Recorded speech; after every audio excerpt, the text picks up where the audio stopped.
On June 29th, a JetBlue pilot reported colliding with a drone on approach to JFK. The plane was able to land safely, and a post-flight inspection showed no damage. Now, preliminary FAA findings are showing no drone activity. They couldn't find any evidence that a drone was actually there. So what actually hit this plane? Nobody knows yet, but what is true either way is that 3,000 feet up and 10 to 12 miles out from an airport is nowhere close to where anyone is legally allowed to fly a drone. And this actually wasn't an isolated incident. That same day, a helicopter near JFK almost collided with an RC plane, and 3 days earlier, a United flight on approach into Newark had a drone pass within 100 feet underneath it. That is 3 close calls in one metro area in under a week, all right in the middle of the largest airspace security event that the FAA has ever undergone, as the World Cup continues across 11 US host cities. So how does a piece of plastic that costs less than your phone keep ending up in the path of commercial jets, and how can we stop it? You're gonna wanna stick around for this because the FAA's own fix for this might be planes yielding to drones instead of the other way around.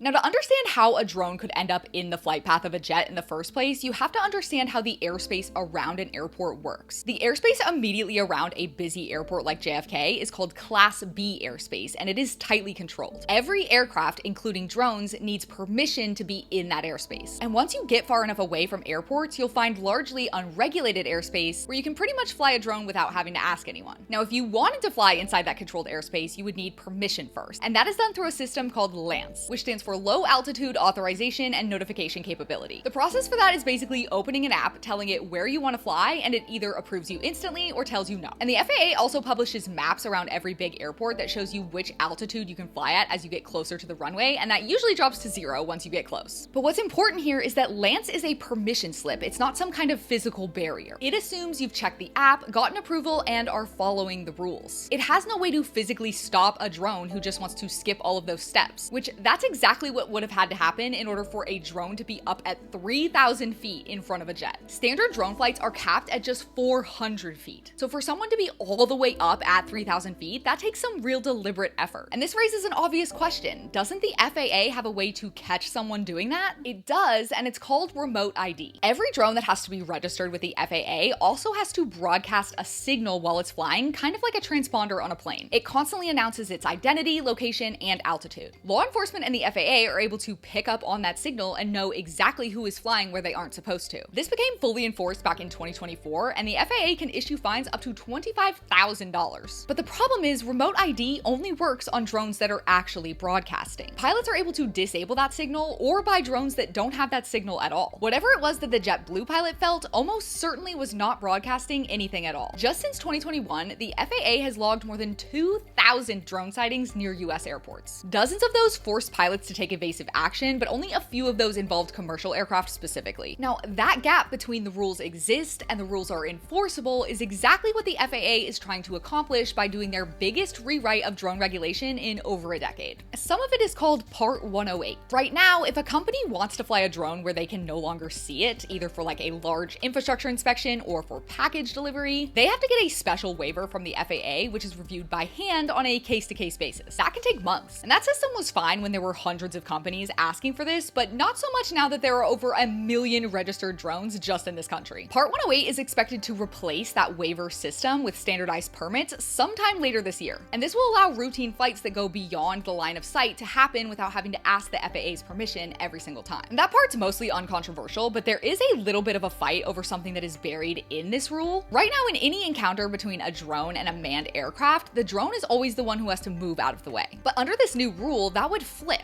If a crewed aircraft wasn't broadcasting a signal, but the drone was, the crewed aircraft would have to yield to the drone. And this would only be outside of airports or really busy populated areas out in that unregulated airspace. But the FAA's logic is that as drone traffic scales into the hundreds of thousands, we need to start treating them like a coordinated network instead of just a courtesy system. Now, the pilots on the other end of this are not super happy about this. There are some general aviation groups that have pushed back against this rule, but all of this is playing out during the biggest stress test that this system has ever faced. From June 1st through July 20th, the FAA has stood up more than 100 separate temporary flight restrictions, each one built around a FIFA team hotel or training camp, as well as each match. And each of these TFRs is a 1 nautical mile bubble up to 400 feet, which is the limit that drones are already capped at. Even commercial operators with a full Part 107 license have to request access at least 72 hours in advance. But even with these TFRs, the FBI has already confiscated more than 600 drones flying in these restricted airspaces. And that number keeps climbing. The FAA was actually supposed to close public comment this week on a related rule about flying drones near big important sites, but New York's Attorney General actually pushed that back a month, citing these exact seizures. Drones have been increasing in popularity for consumers as well as for commercial operators, so it's really interesting to see this gap between what the rules say and what's actually enforceable in real time. And it's exactly why detection is where this has to go next. Airports and event venues are increasingly investing in counter-drone systems that can physically pick up a drone on radar or radio frequency, regardless of if the drone is actually broadcasting a signal or not. Unfortunately, it's seeming like we can't regulate our way out of a problem where the person who was going to break the law was never going to register their drone in the first place. We just have to be able to see those drones anyway. And that technology does exist, and it's getting deployed faster because of moments like this one. But it's not universal, it's not cheap, and it's coming at the exact same time that the FAA is trying to work out Part 108 and figure out how 1 million+